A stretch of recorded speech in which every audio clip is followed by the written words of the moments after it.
tout. La deuxième chose, c'est que le GCO n'est pas construit. Ce que nous sommes en train de voir, ce à quoi nous avons assisté depuis lundi 10 septembre, bien sûr que c'est déprimant, bien sûr que c'est honteux, mais ce ne sont pour l'instant que des travaux préparatoires. Le chantier du GCO n'a pas encore démarré et il se peut très bien qu'il ne démarre jamais. Ça dépend aussi de notre détermination.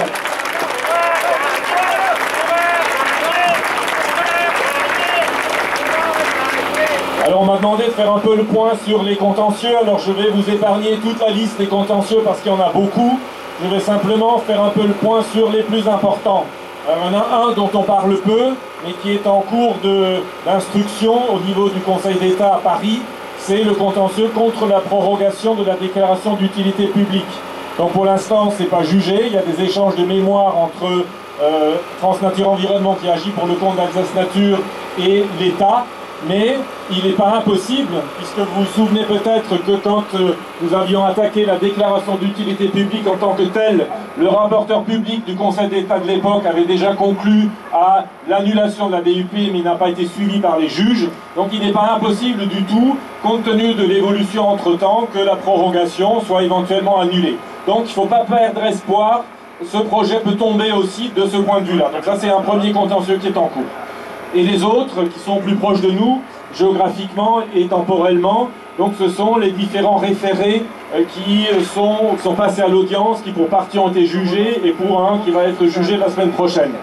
Donc, rapidement, il y a eu un contentieux contre le permis d'aménager du viaduc à Kolbsheim.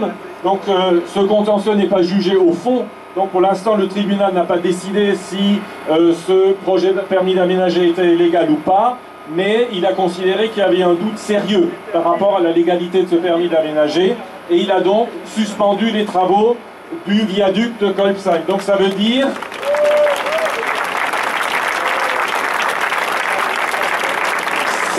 concrètement que Vinci, pour l'instant, ne peut engager aucune activité liée à la construction du viaduc. D'accord? Ça c'est le premier point. Le deuxième contentieux concernait l'abattage d'arbres d'alignement le long des routes à Duplikheim, Duttenheim, Fettisheim, Fulgrisheim. Et là aussi, le tribunal, sans juger pour l'instant sur le fond, a suspendu les travaux. Donc ça veut dire que ces travaux-là ne peuvent pas avoir lieu non plus. Un troisième contentieux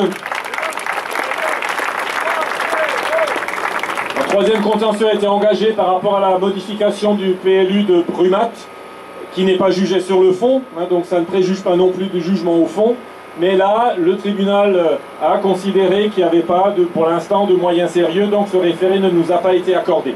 Alors ça n'a pas d'incidence directe, hein, sauf sur la mise en œuvre du PLU, mais ça n'a pas d'incidence directe pour l'instant. Et puis, le quatrième contentieux récent que nous avons engagé, c'est le gros morceau, donc ça concerne l'autorisation unique pour Arcos, et qui concerne les travaux de construction du GCO, donc les travaux en tant que tels, pas les travaux préparatoires, les travaux de construction sur toute la partie qui est de la responsabilité d'Arcos, donc depuis Duplikheim-Duttenheim jusqu'à ici, jusqu'à Vendenheim. Donc là, évidemment, c'est pas jugé au fond, et pour le référé, il y a eu des échanges de mémoire entre les différents partis, donc entre Alsace Nature et la préfecture et Vinci, jusqu'à hier soir 16h. Et le tribunal rendra son jugement mardi prochain. Donc on saura mardi prochain si le tribunal suspend les travaux de chantier pour la réalisation du GCO ou pas. Alors on est évidemment tous un peu sous tension hein, en attendant ce jugement, mais quoi qu'il arrive, que le référé soit prononcé ou que le référé ne soit pas prononcé, ça ne dit rien sur la pertinence du GCO. Nous pourrons continuer à penser, et j'espère que nous le ferons, et à dire et à manifester pour dire que ce projet, référé ou pas, reste un projet qui n'est pas adapté aux enjeux ni de circulation autour de Strasbourg, ni en termes de climat, ni en termes de mesures compensatoires. Donc, ça n'enlèvera rien, quel que soit le résultat, ça n'enlèvera rien. Il faut que ça n'enlève rien, notre détermination à continuer à dire que ce projet n'est pas un bon projet.